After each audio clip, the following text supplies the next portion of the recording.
इसकी तीसरी वजह होता है कि वो लोग जो अपनी नसबंदी करवा लेते हैं, जो अपनी नसबंदी करवाते हैं, ख़ानदानी मंसूबाबंदी के प्लान के तहत अपनी मनी की नाली को कटवा लेते हैं, बंद करवा देते हैं, ताकि उसमें से मनी का यानी जरासीम का खराज ना हो और हमल ना हो। इसको एक इसमें ये होता है कि इसमें भी एपिडिडमस के बाद असाब बहुत ज़्यादा होते हैं, और ये चूँकि कट लगने से वहाँ सूजन पड़ जाती है, वो सूजन वहाँ पड़ने के बाद बैठ जाती है। उसके बैठने से असाब नर्व्स इरिटेट रहते हैं और वो दर्द पूरी गोली के अंदर ट्रैवल करता है और वो मुस्तकिल रहता है।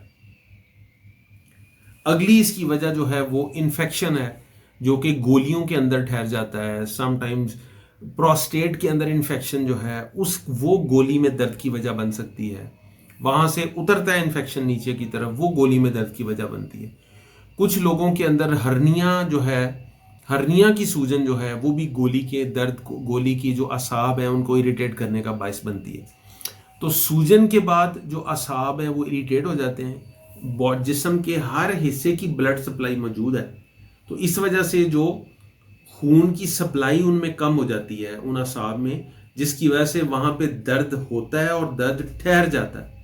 तो ये दर्द ठहरा हुआ इस असाब की क्रॉनिक टेस्टिकुलर पेन यानी दायमी दर्द की वजह बनता है।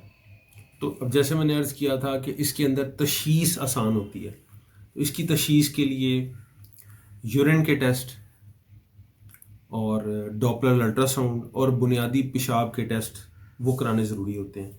इससे फिजिशियन या क्लिनिशियन जो एंड्रोलॉजिस्ट हैं वो इसके उस डेफिनेट रीज़न तक पहुंच जाते हैं कि जहां हमें अंदाज़ा लगाया जा सके कि ये क्या मर्ज़ है और इसका क्या इलाज करना है। दीगर वजूहात में और बहुत सारी पेल्विक प्रॉब्लम्स आती हैं, बहुत सारे और असाबी मसाइल आते हैं, और इसके अलावा और बहुत सारे हड्डियों के मसाइल आते हैं जिनका दर्द गोलियों तक रेफ़र हो सकता है, यानी वहाँ तक जा सकता है।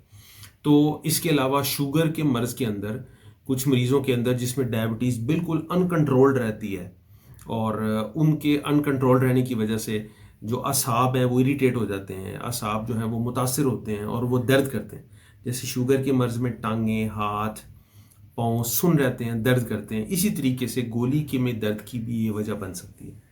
तो इसमें बर वक्त तशख़ीस अज़हद ज़रूरी है, और बहुत अर्ली जैसे ही दर्द की बुनियादी अलामतें आप तक आने लग जाएं, यानी वो दर्द जो किसी भी तरीके से ठीक ना हो पा रहा हो, उस दर्द के लिए आप फ़ौरन से पहले अपने एंड्रोलॉजिस्ट से रब्ता करें, ताकि वो आपका उस पर डायरेक्ट फ़ौरन एक्शन लिया जाए, उसकी तशख़ीस की जाए और इलाज का आगाज़ किया जाए, कि कहीं ये दर्द दायमी दर्द में कन्वर्ट ना हो जाए और दायमी दर्द भी मज़ीद पुराना हो के ख़राब ना हो जाए, क्योंकि जितना दायमी पुराना दर्द होगा उतना वक्त भी लेगा जाने में। तो आज की इस वीडियो में इतना ही। नेक्स्ट फिर हम अगली वीडियो के साथ इसके एक और मौजू को लेके आपकी खिदमत में हाजिर होंगे। बहुत शुक्रिया। अस्सलाम वालेकुम।